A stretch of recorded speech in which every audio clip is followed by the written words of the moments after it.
The call to action study lifted up 4 different areas for vitality. The first area they lifted up was small groups, children and youth ministry.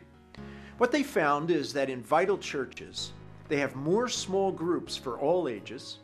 Vital churches engage children in ministry, and they also have ministry and programs for youth.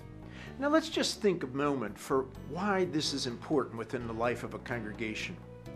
Small groups help to bring people together.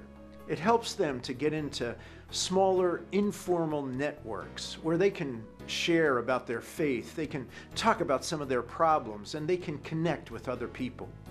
Those kind of connections are very important in any size church. As a matter of fact, we found in our smallest churches, they had more small groups than churches that were not vital, even that were a little larger than them. And so small groups was very important for getting people into these groupings that connected them with each other.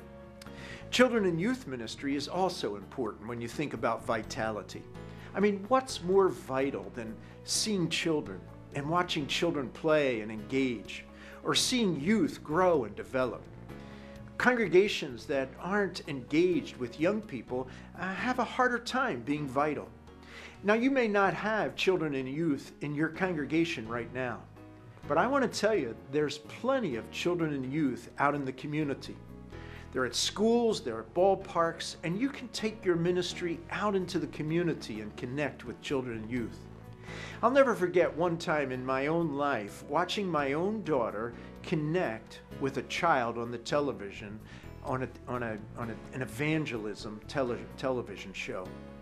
And when she heard her voice, she connected.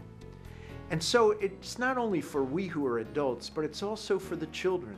When they're active and alive in a congregation, the whole congregation comes to life. Now, overall, congregations improve their vitality by being intentional about helping people to meet together, and by being intentional about being in ministry with children and youth. It doesn't make any difference what kind of programming, what kind of ministry it is with children and youth, and what we find that this type of ministry is contextual, that in different churches they're doing different things because of the context in which they find themselves. The important thing was that they were doing children and youth ministry.